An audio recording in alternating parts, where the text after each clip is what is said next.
सब रामविलास जी को देखते थे, वो शोषित वर्ग के लिए कितना लड़ते थे सदन में, सड़क पे। और चिराग जी को देखिए, प्लूरल्स पार्टी थे, नहीं उसने पेपर में एक बड़ा ब्लैंकेट ऐड दे के अपने आप को ही मुख्यमंत्री डिक्लेयर कर लिया।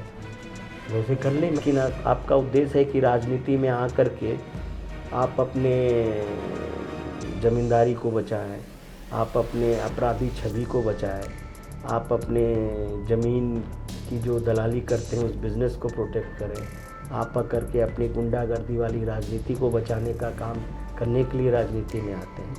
तो यही सब होगा। इसी तरह से डर भय की राजनीति होगी कि हम अपने कुकर्मों को बचाने का, तो वही करेगा। अगर उसको रहेगा कि नहीं हम खगड़िया में इसको अच्छे स्कूल बनाएंगे, अच्छे कॉलेज लाएंगे, एक अच्छा स्कूल नहीं है, एक भी पूरे खगड़िया में आप चले जाइए, आपको बहुत सारे विषय के लिए आपको ज़िले से बाहर पढ़ने के लिए जाना हो। चिराग पासवान जी को आप देख ही रहे हैं, वो दिन कभी नीतीश कुमार को गाली देते हैं, फिर अमित शाह बोलते हैं चुप हो जाओ, फिर दूसरे दिन भाषा बदल देते हैं। और चिराग पासवान जी के सामने ही सदन में बैठे थे और अमित शाह जी बाबा साहब अम्बेडकर साहब को अपमान किए जा रहे थे और चिराग जी मस्त थे।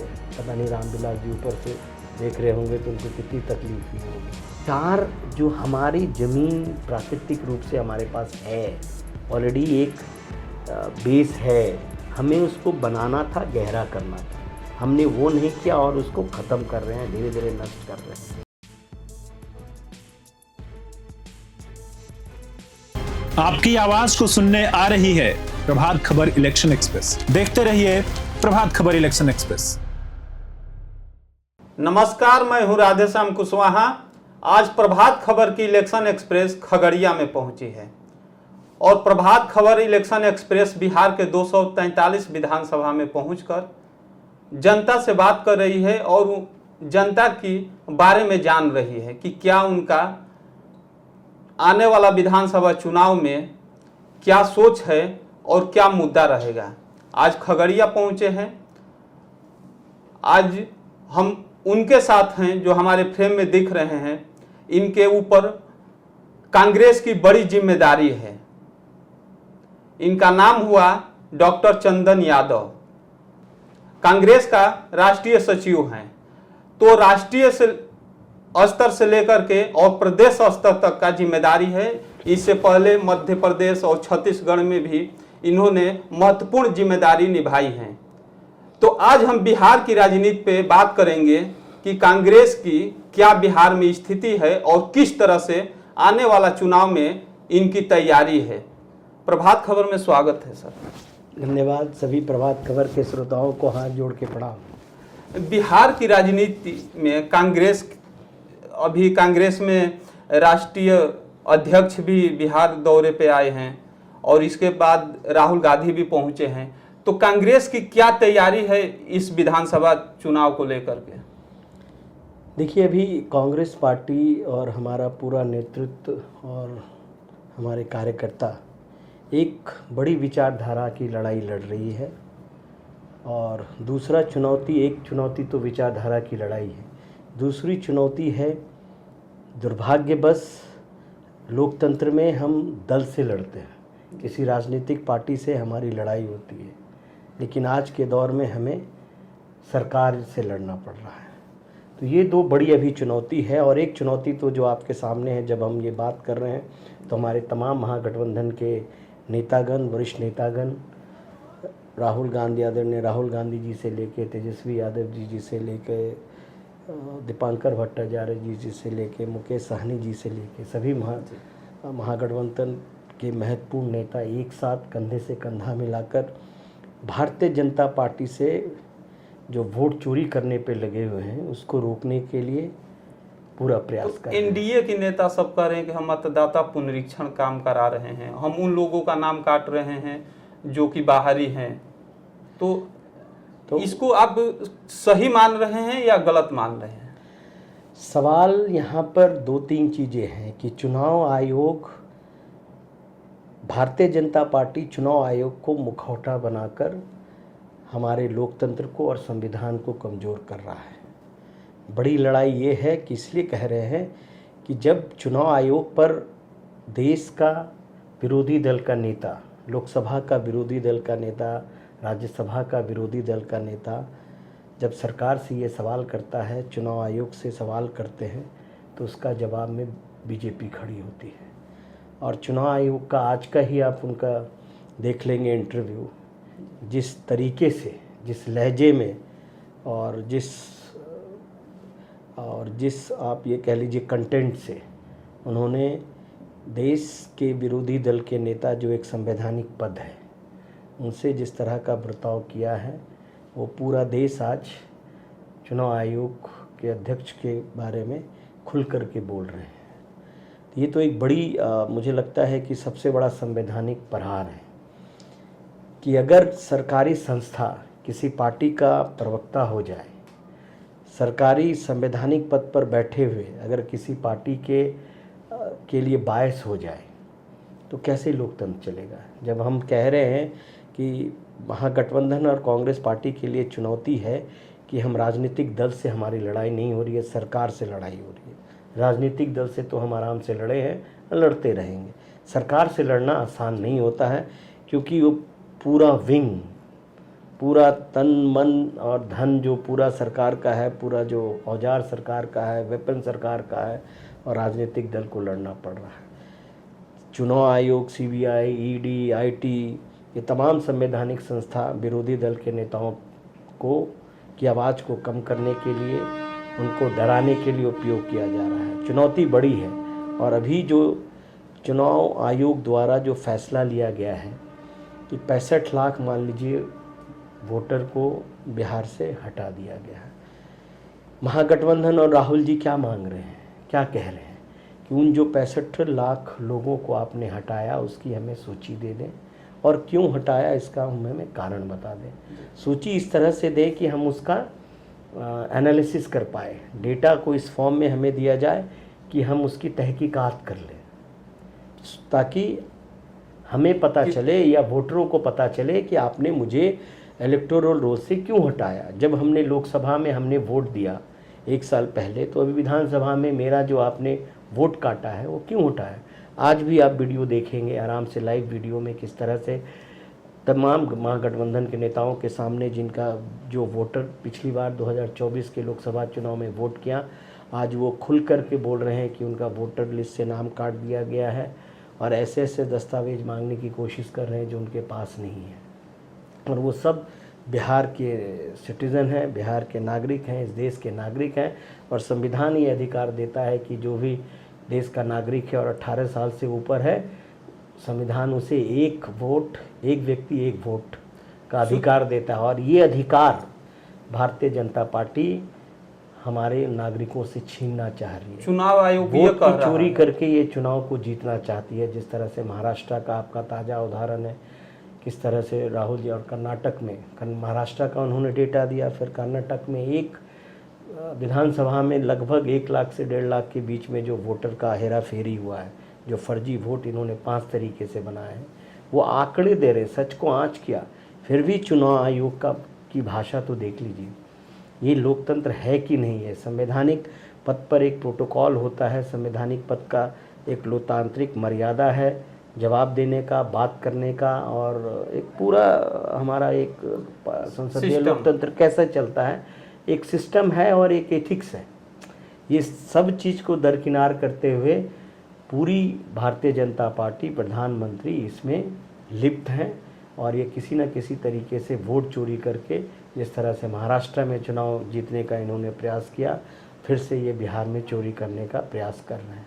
और बिहार की जनता ने एक बार इनको चोरी करते हुए पकड़ा था समस्तीपुर में, अच्छा है ना, जब वो रथ लेकर के चुरा चुरा के भाग रहे थे, तो वहाँ पकड़ा था, और बिहार की जनता फिर यहाँ पे पकड़ लिया। इस बार जब चुनाव होगा तो उसमें आप किस तरह से एनडीए की सामना करेंगे? मैंने पहले ही कहा कि अभी के बीजेपी की जो सरकार है और जदयू की जो सरकार है, हम सिर्फ दल से नहीं लड़ रहे हैं, सरकार से भी लड़ रहे हैं। इसलिए चुनौती उस मामले में है। जनता त्रस्त है, 18 साल से एक मुख्यमंत्री है, 20 साल से एक सरकार है, 11 साल से सो कॉल्ड डबल इंजन की सरकार है। और किसान हो या युवा हो, महिला हो या पुरुष हो, या किसी भी छोटा व्यापारी हो या बड़ा व्यापारी हो, दलित हो, पिछड़ा हो, अति पिछड़ा हो, सामान्य वर्ग के गरीब लोग हो, ये सब भारतीय जनता पार्टी और जदयू की 20 साल से सरकार से परेशान है। किसानों को सही दाम नहीं मिल रहा है, मजदूरों को न्याय नहीं मिल रहा है, दलित पिछड़ों की नौकरी जा रही है, सरकारी नौकरी में कटौती हो रही है, पूरी सरकारी संपत्ति को औने पौने दामों में कुछ पूंजीपतियों मित्रों को बेच करके ये सरकारी नौकरी को ख़त्म कर रहे हैं। इसके तहत जो पिछड़े हैं, दलित हैं, सामान्य वर्ग के गरीब लोगों का जिसका आरक्षण संवैधानिक अधिकार है, उसकी चोरी ये भारतीय जनता पार्टी करा रही है। तो कहने का मतलब है कि पूरी तरह से सरकार हर क्षेत्र में विफल है। आप देख लीजिए, अगर हम बिहार के हर एक ज़िले की बात करें, खास करके अगर जहां हम बैठे हैं खगड़िया की बात करें, तो खगड़िया 20 साल से ठहर सा गया है, लगता है। शहर नाम का रह गया है ना। शहर का कभी जीर्णोद्धार किसी तरह से हुआ है ना, सड़क ढंग से है। शहर की मैं बात कर रहा हूँ, गांव की तो छोड़ दीजिए। स्मार्ट गांव बनाने वाले स्मार्ट सिटी को तो कुछ कर नहीं पा रहे हैं। ना सड़क है, ना पानी का निकास की सुविधा है, ना पीने का पानी है। खगड़िया में पिछले 35-40 साल से पीने की पानी नहीं है, जो सेफ ड्रिंकिंग वाटर जिसकी बात कर रहे हैं। तमाम नल जल योजना की बात करते करते कहीं पे आप देखिएगा कि यहाँ आयरन इतना ज़्यादा पानी में है कि लोगों को बहुत बीमारी हुई। आपने छत्तीसगढ़ का भी चुनाव देखे हैं, मध्य प्रदेश के भी देखे हैं, बिहार में भी आप बहुत दिनों से लगे हैं और राष्ट्रीय स्तर पे काम भी कर रहे हैं। तो कांग्रेस खुद मुख्यमंत्री का चेहरा क्यों नहीं ला रही है, इसका क्या वजह है? देखिए, बिहार की राजनीतिक अपना नेता क्यों नहीं? बिहार की राजनीतिक परिस्थिति को जब हम देखेंगे तो पिछले तकरीबन कई वर्षों से, लगभग 40 वर्षों से गठबंधन की सरकार चल रही है ना। भारतीय जनता पार्टी जो छाती ठोक के कहती है कि विश्व का नंबर 1 एक पार्टी है, बिहार में दम नहीं है अकेले चुनाव लड़ने की। एक दम है, नंबर 1 एक पार्टी को दम नहीं है, जिसके 400 सीट जीतने का हुंकार भरने वाली पार्टी बिहार में आकर के घुटने टेक देती है जदयू के सामने। एनडीए के नेता लगातार भारतीय जनता पार्टी, मैं वही कह रहा हूँ, भारतीय जनता पार्टी जिसके केंद्र में कहते हैं डबल इंजन की सरकार है, चुनाव लड़े अकेले बिहार में। दम है तो अकेले लड़के दिखा दे, नंबर 1 एक पार्टी का पता चल जाएगा क्या हालात है। तो हालात तो ऐसे ही बिहार का, जो सच्चाई है इसको हमको मानना चाहिए। सवाल है कि भारतीय जनता पार्टी क्यों नहीं अपना मुख्यमंत्री अनाउंस कर दे अनाउंस। भारतीय जनता पार्टी दम है तो कर दे, चुनौती दे रहे हैं, कर दीजिए, क्यों नहीं कर रही है? या हम तो कह रहे हैं कांग्रेस पार्टी यहाँ पे गठबंधन में आरजेडी हमसे बड़ी पार्टी है। पूरे देश में कांग्रेस आरजेडी से सबसे बड़ी पार्टी है। यहाँ पे तो ये सच्चाई है जिसको हम मानने से इनकार नहीं कर रहे हैं, ये तो सच्चाई है। भारतीय जनता पार्टी की तरह हम लोग सच का सामना करते हैं, झूठ का रास्ता नहीं लेते। तो इसमें देखना पड़ेगा कि इस महागठबंधन की राजनीति में सभी दल कहीं ना कहीं गठबंधन करती है। हमारा गठबंधन बहुत सालों से है और वो एक विचारधारा पे बेस्ड है। और जैसा कि हमने कहा, कांग्रेस पार्टी के लिए चुनाव सिर्फ चुनाव जीतना और हारने की बात नहीं है। हमारे लिए राजनीति विचारों का भी संघर्ष है, विचारधारा की भी लड़ाई है, जिसको हम बिहार में लड़ रहे हैं। हम चाहते हैं कि जो नफ़रत का बाज़ार भारतीय जनता पार्टी ने बिहार में खोलने की कोशिश कर रहा है वो ना खुले, और राहुल गांधी जो मोहब्बत की दुकान पूरे हिंदुस्तान में खोलना चाहते हैं, भाईचारा बहाल हो, सामाजिक न्याय यहाँ गहरी हो, ताकि हर एक वर्ग को न्याय मिले, चाहे किसी भी वर्ग से आप आते हो, किसी भी क्षेत्र से आते हो। संविधान जो अधिकार दिया है कि उसका जो प्रतिनिधित्व का सवाल है, उसका जो आरक्षण की बात है, उसका जो मान सम्मान और संवैधानिक अधिकार की बात है, उसका हम हनन नहीं होने देंगे, चाहे आप जहाँ से आते हो, जिस समाज से आते हो। अभी गरीबों का वोट काटने पे लग गई है भारतीय जनता पार्टी। ये जानती है कि हम चुनाव नहीं जीत पाएंगे तो कुछ ना कुछ अड़ंगा लगाती है। सवाल अगर उसमें दम है तो ये कहे ना मेरी सरकार 20 साल से है, 11 साल से हमारी डबल इंजन की सरकार है, रिपोर्ट कार्ड लाइए कि हमने इतने रोज़गार दिए, हमने इतनी सरकारी नौकरियां खोली, हमने इतने फैक्ट्री लगाए, हमने इतने। आप यहाँ से चले जाइए 35 किलोमीटर पर 4 बार पुल गिरा है यहीं सुल्तानगंज पर। हाँ, वो तो पूरा बिहार पूरे विश्व में शर्मसार हुआ कि नहीं हुआ? बिल्कुल है ना, पुल 4 बार, और वही वेंडर अभी तक काम कर रहा है। तो आप ये जो बिहार की गिरती हुई साख, वो पुल का गिरना, ये कहावत है अंग्रेजी में, London bridges are falling down. ये कहावत कहा गया था जब ब्रिटिश की हुकूमत गिरने लगी थी, मतलब टूटने लगी थी। तो वही हाल है, वो जो पुल का गिरना पूरी तरह से जदयू और भाजपा की सरकार का आप कह लीजिए कि आखिरी किल है, और जनता बहुत परेशान है, बहुत ज़्यादा एंटी इनकम्बेंसी। मुझे नहीं लगता है कि सिर्फ जनता वेट कर रही है कि किस तरह से नवंबर आए, जब भी चुनाव हो, लगता है नवंबर के फर्स्ट वीक से शुरू होगा, जो इनका कैलेंडर दिखाई दे रहा है। 30 सितंबर को इलेक्टोरल रोल फाइनल निकालेंगे, उसके बाद 3-4 दिन के बाद इनका कोड ऑफ कंडक्ट लगेगा, तो लगभग वही है। बिहार में कांग्रेस अपना संगठन को जो मजबूत करेगी, उसकी क्या योजना है कि बूथ स्तर तक कांग्रेस की संगठन मजबूत हो चुनाव से पहले? देखिए, लगातार निरंतर कांग्रेस पार्टी का ये प्रयास जारी है, लेकिन जैसा कि हमने कहा, महागठबंधन, हम लोग गठबंधन में हैं, तो जहाँ राजनीति कहीं ना कहीं चुनाव से जुड़ा रहता है।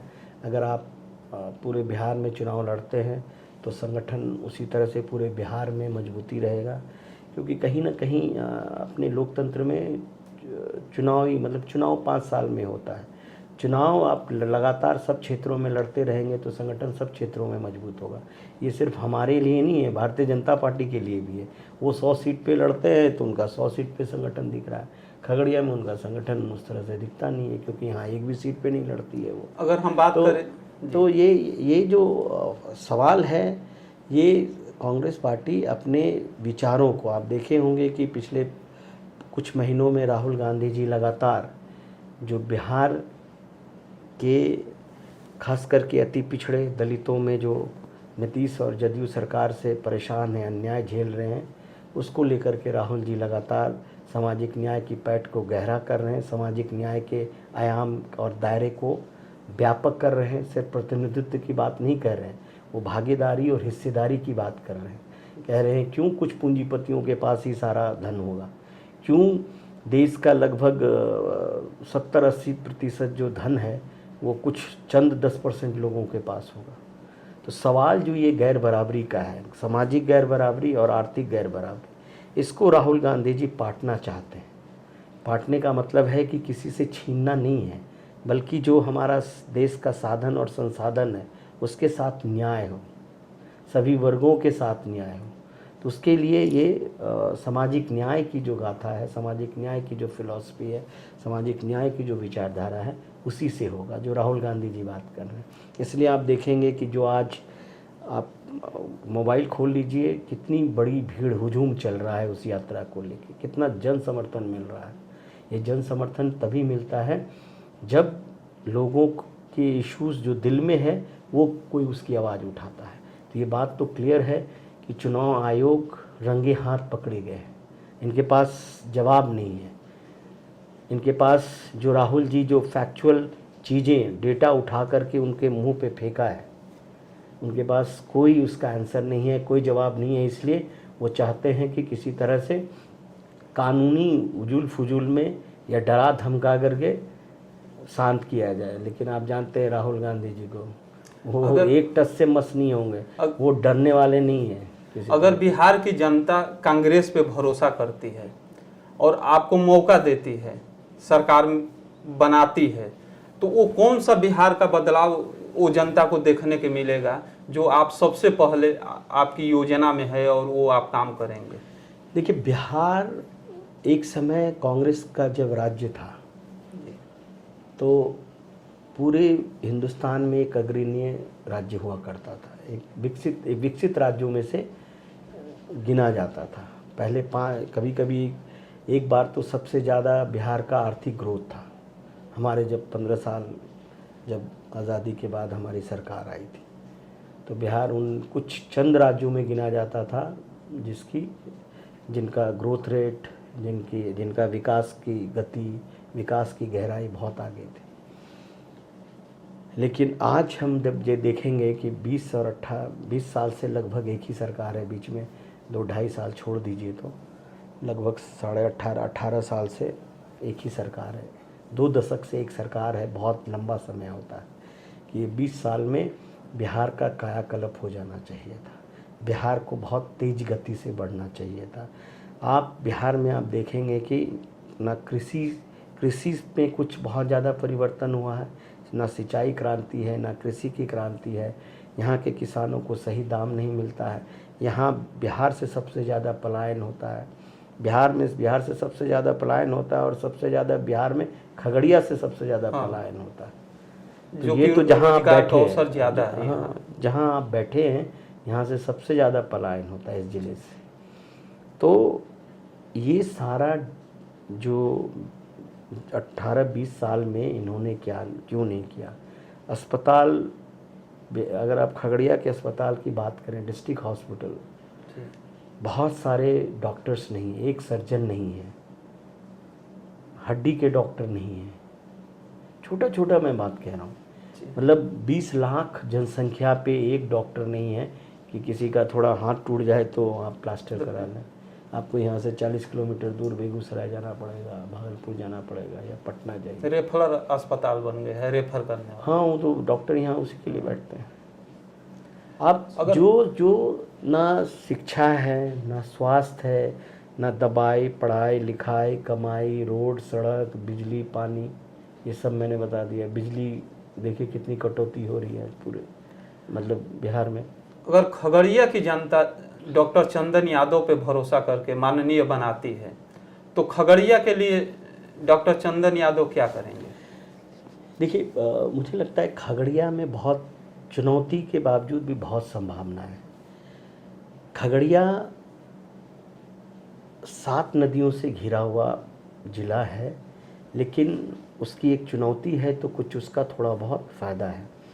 फ़ायदा एक सेंस में है कि मकई का कटोरा बोला जाता है खगड़िया को। अगर पूरे बिहार का 25% उत्पादन मक्का का पूरे बिहार का खगड़िया से जाता है, लेकिन इसका अनुसंधान केंद्र कहाँ है? बेगूसराय है। अच्छा। दूध सबसे ज़्यादा खगड़िया में होता है, डेयरी कहाँ है? बेगूसराय में। समस्या बेगूसराय का नहीं है, समस्या है कि खगड़िया में क्यों नहीं है, होना चाहिए। खगड़िया के साथ यहाँ के हमारे जो भी जनप्रतिनिधि रहे हैं, या कह लीजिए उन्होंने प्रयास तो नहीं किया है तभी ये हालात हैं। आप जिला के जो प्रतिनिधि रहे हैं उनका ये दायित्व था कि एक लड़ाई लड़नी चाहिए थी। अब है कि खगड़िया को कैसे खड़ा करना है। जब तक यहाँ पर आर्थिक दृष्टि से चौतरफा इस पर वार नहीं किया जाएगा या सकारात्मक काम नहीं किया जाएगा तो नहीं होगा। तो इसमें संभावनाएं क्या हैं? एक मैंने मक्का बताया, यहाँ के मक्का में गुणवत्ता है, अच्छी क्वालिटी की मक्का होता है पूरे बिहार में, पूरे हिंदुस्तान में इसका रैंक है। पूरे इंडिया में 5वां रैंक है बिहार का मक्का प्रोडक्शन, मक्का उत्पादन। और खगड़िया उसमें से 25% मक्का का बिहार में कंट्रीब्यूट करता है। नंबर 1 ये खगड़िया, यानी मक्का यहाँ पे बहुसंख्यक किसान मक्के की खेती पर उनका जीवन निर्भर है पूरी तरह से। एक बहुसंख्यक है, यानी अगर मक्का का यहाँ पर मक्का बहुत है, क्वालिटी भी है, तो आप क्यों नहीं एक कारखाना खुला जाए जहाँ मक्का का तेल बने? क्यों नहीं कारखाना खुले जो मक्का का आटा, जो आजकल अब मोटा अनाज खाने का एक प्रचलन चला है।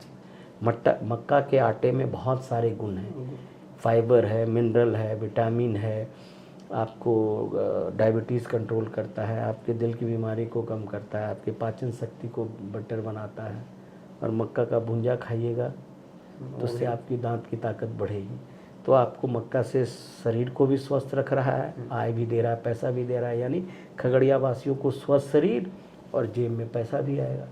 तो लेकिन ये सब काम हो नहीं रहा है। मक्का के लिए और पशु का आहार भी बना सकते हैं। हाँ। तो यहाँ खगड़िया में ये सब की कमी है, नंबर 1। नंबर दूसरा, अगर 4 पाया पे खगड़िया को विकसित करना है, जो 4 पाया है, एक हो गया मक्का, दूसरा हो गया दूध की मैंने बात की। यहाँ पर गाय भैंस और ख़ास करके भैंस का दूध बहुत ज़्यादा होता है, और यहाँ के भैंस के दूध में भी वो क्वालिटी है कि कुछ आप चीज़ अच्छा बना सकते हैं। तो हम क्यों अमूल का चीज़ खाएं, खगड़िया का चीज़ होना चाहिए और सही। तो और किसान को दूध का पैसा पहुँचे, यानी 40 से 60, मेरे को लगता है 50 रुपये या 40 रुपये भैंस का दूध के आसपास होता है, और दही आप जाएंगे तो 125 या 110 रुपये किलो जाके होता है। तो दूध का आर्थिक जो महत्व है उस पर कोई काम नहीं होता है। उदाहरण के तौर पर एक पेड़ा का, यहीं खगड़िया में हाउसिंग बोर्ड में एक पेड़ा का फैक्ट्री हुआ करता था, जहाँ से यहाँ का पेड़ा बाहर जाता था। अच्छी क्वालिटी का दूध है, अब उसमें भी कमी आ रही है क्योंकि सरकार की तरफ से कम होगा, सुविधा नहीं मिलेगी तो उत्पादन भी कम होगा। ऑब्वियसली देखिए, जहाँ से पैसा आएगा वहीं का तो बिजनेस होगा जी। तो यही पेड़ा बाहर जाता था, तो यहाँ खगड़िया वालों को जिसको दायित्व मिला था, तो यहाँ जो चीज़ें आसानी से हो रहा है, मक्के का रोज़गार अच्छे से हो सकता है, दूध का हो सकता है, तो यहाँ सपोर्ट करना चाहिए था। तो उसके लिए भी कुछ नहीं हुआ, पेड़ा का बिज़नेस धीरे धीरे नीचे चला जा रहा है बढ़ने के बजाय। तीसरा, मछली। यहाँ मछली से जुड़ा हुआ रोज़गार या मछली से जुड़ा हुआ आर्थिक जो व्यापार है वो बहुत अच्छा हो सकता है, क्योंकि यहाँ जैसे मैंने कहा 7 नदियों से घिरा हुआ है, पानी की कमी नहीं है, मछली अच्छी क्वालिटी की होती है, और पहले होती थी। लोग खगड़िया का मछली के नाम से, मछली का शहर के नाम से जाना जाता। आज ये स्थिति है कि मछली आंध्रा से आ रहा है और बंगाल से आ रहा है। पहले जाता था, पहले खगड़िया से बाहर मछली जाता था। 3 हो गए। चौथा है सब्जी। खगड़िया खास करके परवल का हब माना जाता था। यहाँ की परवल की क्वालिटी 7 नदियों से घिरा हुआ था, तो सब्जी को लेकर के खगड़िया जाना जाता था। सब्जी खगड़िया से बाहर जाता था। अब है कि खगड़िया में सब्जी आ रहा है। तो ये जो 4 जो हमारी ज़मीन प्राकृतिक रूप से हमारे पास है, ऑलरेडी एक बेस है, हमें उसको बनाना था, गहरा करना था, हमने वो नहीं किया और उसको ख़त्म कर रहे हैं, धीरे धीरे नष्ट कर रहे हैं। तो ये 4 चीज़ों पे हमें अच्छे से नीति अच्छी, मतलब एक विज़न लेकर के चलना है, तभी खगड़िया। देखिए, आप यहाँ का ज़मीन नहीं बदल सकते हैं, आप यहाँ के प्रकृति पे बहुत ज़्यादा छेड़छाड़ नहीं कर सकते हैं। तो उसी चुनौतियों में हमें संभावनाएं ढूंढना है। तो संभावनाएं दे रहा है आपको इन 4 चीज़ों का, तो आप इन 4 चीज़ों पे काम कीजिए, विज़न लेके आइए। तो ये सब काम नहीं हो रहा है। हम लोग कांग्रेस पार्टी और महागठबंधन खगड़िया के लिए खास करके ये 4 जो पाया होगा खगड़िया के, जिस पर विकास टिका होगा, वो मैंने इस पे खगड़िया 4 बना दिया। जनता का जीवन निर्भर। बिल्कुल खगड़िया तभी बढ़ेगा। यहाँ का बाजार नीचे गिर रहा है, कम होता जा रहा है, सिकुड़ता जा रहा है बढ़ने के बजाय, क्योंकि किसान के जेब में पैसा नहीं है, मक्का का सही दाम नहीं मिल रहा है लोगों का पास। सीधा आप अगर किसान से ट्रेडिंग में चला जाता है। यहाँ जब तक हमारे पास रॉ मटेरियल सप्लाई करने वाला ज़िला बनेंगे तो पैसा नहीं आएगा।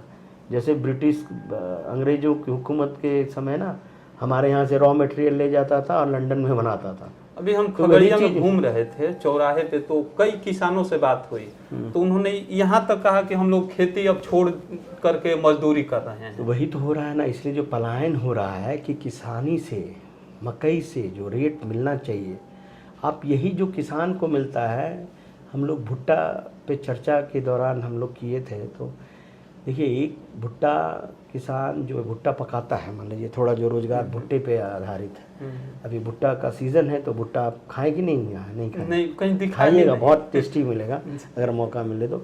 भुट्टा एक वो किसान से 7-8 रुपये में खरीदता है, वो बेचारा उसको पका करके 10 से 15 रुपये का उसका मार्जिन जाता है, कभी थोड़ा 12, 13, 14 ऐसे हो गया, यानी वो लगभग बोला कि 500 से 700 रुपये कमाता है।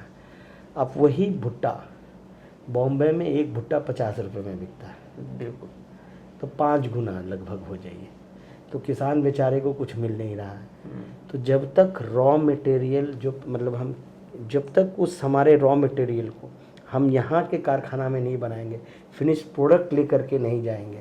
आप अगर यहाँ मक्का का आटा, मक्के का आहार जानवरों का, ये सब बनेगा तो फिनिश प्रोडक्ट जब जाएगा यहाँ के लोगों को नौकरी मिलेगी उस फैक्ट्री में, तब जाके फिनिश प्रोडक्ट जाएगा तो पैसा बाहर से खगड़िया में आएगा। अभी क्या हो रहा है, खगड़िया से बाहर जा रहा है। जिस तरह से हम, क्योंकि मार्केट इसलिए नहीं बढ़ रहा है क्योंकि हम यहाँ के किसान हैं, मेरे जेब में पैसा रहेगा तभी तो हम बाज़ार में कुछ खरीदने जाएंगे, बच्चों के लिए कुछ और कपड़ा खरीदेंगे। इसलिए आप यहाँ पे देखें कोई रेस्टोरेंट बिजनेस भी नहीं चलता है लोगों का। आपने सही ये बात कहा। एक चीज़ इसका उदाहरण भी हम देख रहे हैं, जैसे नारियल पानी का है। अभी 2000 और 2005 के समय में नारियल पानी कहीं मार्केट में नहीं दिखता है, लेकिन आज के डेट में देखिए हर जगह वो छाया हुआ है। और एक चीज़ से ये हमको अच्छा याद दिला कि हम लोग अभी केरल का नारियल पानी, आंध्रा से, बंगाल से नारियल आके के यहाँ खगड़िया में हम लोग पीते हैं। हाँ। और खगड़िया के लोग भुट्टा भी बम्बई खा सकते हैं। हाँ, लेकिन भुट्टा यहाँ से नहीं जा रहा है। समस्या ये है कि हमारा भुट्टा नहीं जा रहा है, जबकि क्वालिटी है। क्वालिटी हमारा क्या हो रहा है यहाँ से, जो क्योंकि हम सीधा रॉ मटेरियल सब भेज दे रहे हैं ना, यहाँ पे हमें मक्का पे आधारित खगड़िया में अगर ये सारी चीज़ें होंगी तभी किसान को फ़ायदा होगा। और यहाँ पे कोई न्यूनतम समर्थन मूल्य का भी नहीं है जिसके लिए हम लोग लड़ाई लड़ेंगे। हम लोगों ने ये घोषणा पत्र में भी मुझे लगता है कुछ दिन में आ जाएगा कि हर एक किसान के हर एक अनाज का न्यूनतम समर्थन मूल्य हम लोग तय करेंगे। तो ये जो न्यूनतम समर्थन मूल्य अगर किसान को मिलेगा तब जाके उनको कुछ फ़ायदा आएगा, नहीं तो कभी देखेंगे कोई मुआवजा भी नहीं मिलता है। बिन मौसम बारिश हो गई, कीड़ा लग गया और बाढ़ आ गया, मतलब सरकार आप प्रकृति को, किसान को आपने नहीं फायदा मिल रहा और है। इससे खगड़िया का बाजार भी नहीं इसलिए बढ़ रहा है क्योंकि यहाँ के लोगों के पास पैसा नहीं है, बेचारों के पास, क्योंकि कृषि पे आधारित है और कृषि से पैसा नहीं आ रहा है, इसलिए लोग बाहर चले जा रहे हैं कमाने के लिए। बाहर में जो कुछ बन पाता है, कुछ मजदूरी करके कितना पैसा, ताकि परिवार के लोग कुछ खा ले ना। शिक्षा और यहाँ के लोगों में शिक्षा को लेकर के या स्वास्थ्य को लेकर के कोई सुविधा नहीं है, इसलिए शिक्षा स्वास्थ्य के लिए भी ये लोग बाहर चले जाते हैं। अब चूँकि यहाँ पिछले कई सालों से यहाँ का जो कानून व्यवस्था है वो भी चरमरा गया पूरी तरह से, महाजंगल राज की तरह हो गया है।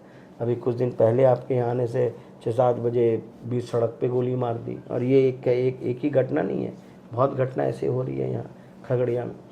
तो माहौल नहीं है, तो जिसके कारण अच्छे डॉक्टर भी यहाँ के नहीं रहते हैं, कुछ इंडस्ट्रिस्ट भी यहाँ पे उद्योग लगाना नहीं चाहते हैं। तो ये जो है खगड़िया को डर और नफ़रत से मुक्त कराना होगा, बिल्कुल, है ना, तभी जाके एक आएगा। दूसरा, आप खगड़िया शहर में इंफ्रास्ट्रक्चर पे काम कीजिए। इतना जाम होता है, छोटा सा शहर है, लेकिन कभी हम लोगों ने इस पे ध्यान ही नहीं दिया। आप मेन सड़क जो खगड़िया का आप दिल कह लीजिए, जनता कह रही थी, अभी हम लोग चर्चा में जब हो रही थी तो कह रहे थे कि हम लोग क्या करें, माननीय तो बदल देते हैं लेकिन हमारी समस्या नहीं बदलती है। अब जनता समस्या क्या है कि 20 साल से पति पत्नी मिला करके 20 साल मौका मिला, एक ही सरकार है, और मान लीजिए 5 साल का कार्यकाल रहा।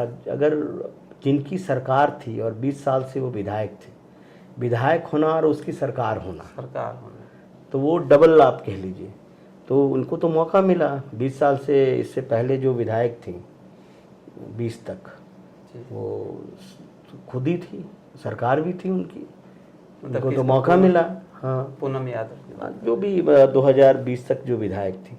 अब जो विधायक है और उनकी सरकार नहीं है, तो उनसे तो विधायक निधि का ही हिसाब मांगिएगा ना। तो जो अभी के मौजूदा विधायक हैं उनको 16 करोड़ का हिसाब देंगे वो। उनको जो विधायक निधि मिला 16 करोड़ मिला, एक साल कोरोना का नहीं मिला, यानी 16 करोड़ का। इतने बड़े खगड़िया में क्या आज 16 करोड़ में कितनी गलियां बना पाएंगे, कितना रोड बना पाएंगे, कितना आप जीर्णोद्धार कर लीजिएगा। लिमिटेशंस है। खगड़िया में दुर्भाग्यवश लोग ठगे जा रहे हैं इसलिए भी कि जो जनप्रतिनिधि चुना गया है अभी तक, उनके पास उनकी जो जिम्मेदारी थी, जवाबदेही थी, या उनमें आप कह लीजिए, मुझे लगता है कि उनमें वो ना विज़न था, ना वो टैलेंट है, ना वो स्किल है, ना वो पकड़ थी। मुझे लगता है कहीं ना कहीं वो बस खगड़िया को, उनका उद्देश्य ही दूसरा था। अगर आपका उद्देश्य है खगड़िया का विकास करना तो अच्छी बात है, लेकिन आपका उद्देश्य है कि राजनीति में आकर के आप अपने ज़मींदारी को बचाएं, आप अपने अपराधी छवि को बचाएं, आप अपने ज़मीन की जो दलाली करते हैं उस बिज़नेस को प्रोटेक्ट करें, आप करके अपनी गुंडागर्दी वाली राजनीति को बचाने का काम करने के लिए राजनीति में आते हैं। तो यही सब होगा। इसी तरह से डर भय की राजनीति होगी, डरा के धमका के वाली राजनीति होगी। तो इससे तो खगड़िया को उठना पड़ेगा, ताकि तभी खगड़िया को भी मांग करना होगा कि क्यों नहीं हम मक्का पे चर्चा करते हैं, क्यों ना हम यहाँ पे, बहुत सारे लोग दूध के बिज़नेस पर आश्रित हैं, उसको बढ़ाने से, और सब्जी का, मछली का, इन तमाम चीज़ें जो हमारे खगड़िया की धरोहर है, जो हमारी खगड़िया की एक मजबूती हो सकती है, तो हम उन मजबूती पे अगर काम करेंगे तो खगड़िया बढ़ेगा। तो हम ऐसे प्रतिनिधि को चुनें जिनको राजनीति, उनके लिए खगड़िया का विकास फोकस होगा, या ना कि उनके ज़मीन की दलाली की रखवाली करे विधायक हो जाए, या उनके अपराध को संरक्षण दे वाली के लिए विधायक बनना चाहते हैं। तो ये सब अगर हो जाएगा इसमें, तो दोनों दो पार्ट है। तब तो अगर वोट उसको, उसकी राजनीति का मकसद ही है कि हम अपने कुकर्मों को बचाने का, तो वही करेगा। अगर उसको रहेगा कि नहीं, हम खगड़िया में अच्छे स्कूल बनाएंगे, अच्छे कॉलेज लाएंगे, एक अच्छा स्कूल नहीं है, एक भी पूरे खगड़िया में आप चले जाइए, आपको बहुत सारे विषय के लिए आपको ज़िले से बाहर पढ़ने के लिए जाना होगा। अगर हम फिर बिहार इलेक्शन की बात करें, इस बार बिहार चुनाव की अगुवाई और चुनाव लड़ने की योजना पे भी बात करें, तो क्या लगता है कि इसकी अगुवाई कांग्रेस की तरफ से होगी या राजद की तरफ से? एनडीए में जदयू की अगुवाई में भारतीय जनता पार्टी पिछलग्गू बनी हुई है, नहीं बनी हुई है। अभी तो यही हो रहा है। या तो अभी तो एक बात सच है कि लोकसभा में कांग्रेस पार्टी अगुवाई करती है, और विधानसभा में, जैसा कि मैंने पहले भी कहा, कि आरजेडी बड़ी पार्टी है, और अभी जो इंडिया अलायंस का जो कोऑर्डिनेशन कमेटी बनी है उसकी अध्यक्षता तेजस्वी जी कर रहे हैं। तो अभी यहाँ इंडिया अलायंस के गठबंधन के नेता यहाँ तेजस्वी जी हैं, तो हमारा गठबंधन तो बिल्कुल इसमें क्लियर है, अगुवाई तो वो करेंगे। लेकिन हमें अगुवाई वाली फीलिंग नहीं है। हम है कि हम देखें, आज चले जाइए, सभी नेतागण एक साथ, एक जीप में, एक बस में, एक मंच पर, एक भाषा में बोल रहे हैं, मजबूती के साथ, एकता के साथ, प्रतिबद्धता के साथ, और अपने कार्यकर्ताओं के साथ। तो ये फ़र्क हम में और उसमें है। हमारी जो विचारधारा है उसमें फेविकॉल बहुत जोड़ का है जी, उनमें नहीं है। चिराग पासवान जी को आप देख ही रहे हैं, रोज़ दिन कभी नीतीश कुमार को गाली देते हैं, फिर अमित शाह बोलते हैं चुप हो जाओ, फिर दूसरे दिन भाषा बदल देते हैं। और चिराग पासवान जी के सामने ही सदन में बैठे थे और अमित शाह जी बाबा साहब अम्बेडकर साहब को अपमान किए जा रहे थे। चिराग जी मस्त थे, पता नहीं रामविलास जी ऊपर से देख रहे होंगे तो उनको कितनी तकलीफ हुई होगी। तो ये सब तो एक सवाल है कि राजनीति में आप एलजेपी और जो भी पार्टी उनके साथ खड़े हैं, उनको सोचना होगा कि आपकी जो विरासत राजनीति की थी चिराग जी, उसके साथ आप क्या कर रहे हैं। उनका, चिराग जी का पॉलिटिकल डीएनए रामविलास जी से मैच नहीं कर रहा है, नहीं मिल रहा है। कहाँ मिल रहा है आप बताइए। हम लोग सब रामविलास जी को देखते थे, वो शोषित वर्ग के लिए कितना लड़ते थे सदन में, सड़क पे, और चिराग जी को देखिए। ये कहा जा रहा है कि बिहार के उभरते मुख्यमंत्री के दावे चेहरा है। अरे वो कहने के लिए तो कोई चुनाव लड़ने की ज़रूरत नहीं है, उसके लिए तो कोई टेस्ट नहीं है, कोई भी बोल सकता है। एक पेपर में ऐड निकाली थी ना, एक कौन पार्टी बनाई थी कि मैं बिहार का मुख्यमंत्री बनूंगी, ऐड पैसा हो, ऐड निकल जाएगा। कल को हम भी निकाल सकते। मैं बिहार का मुख्यमंत्री, याद है ना पिछली बार वो पार्टी चुनाव लड़ी थी, प्लूरल्स पार्टी का, नहीं उसने पेपर में एक बड़ा ब्लैंकेट ऐड दे के अपने आप को ही मुख्यमंत्री डिक्लेयर कर लिया था। तो वैसे कर ले, मैं ये नहीं कह रहा हूँ। मैं ये देखो, मेरा जो सवाल है कि आपको अगर मुख्यमंत्री, ऑब्वियसली राजनीति में आप मुख्यमंत्री बनना चाहते हैं, तो उस मुख्यमंत्री को बनने के लिए आपको कुछ बेसिक्स है जो बहुत ही क्लियर होना पड़ेगा। अभी कुछ दिन पहले बोले थे चिराग पासवान कि हम बिहार की जनता की सेवा करना चाहता हूँ और बिहार में ही काम करूँगा। तो इतने दिनों से कहाँ काम कर रहे थे? अभी मंत्री हैं खगड़िया के लिए, कुछ कर दीजिए आप। क्या मंत्री बने? अरे उन्हीं के सांसद पिछले 10 साल से 11 साल से तो उन्हीं के सांसद है खगड़िया में। उनसे हिसाब मांगना है ना। 11 साल से तो लोजपा के सांसद हैं।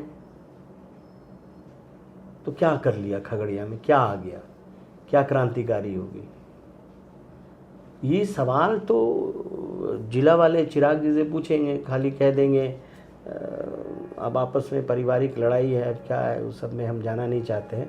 लेकिन जो वो सरकार में बैठे हैं, अब वो देखिए कितनी बड़ी है कि वो करते कुछ हैं, बोलते कुछ हैं।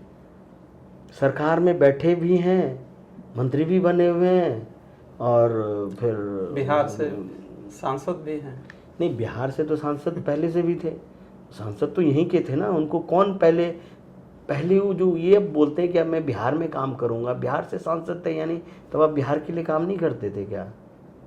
सांसद तो बिहार से ही थे ना भाई। सांसद कहाँ काम करेगा? अपने क्षेत्र में, बिहार में जमुई में वो सांसद थे। जमुई के लिए, जमुई बिहार से बाहर थोड़ी है। अब कह रहे हैं कि हम अब करना चाहता हूँ बिहार में। तो पहले क्या करते थे? मैं तो वही कह रहा हूँ, करें, अच्छी बात है।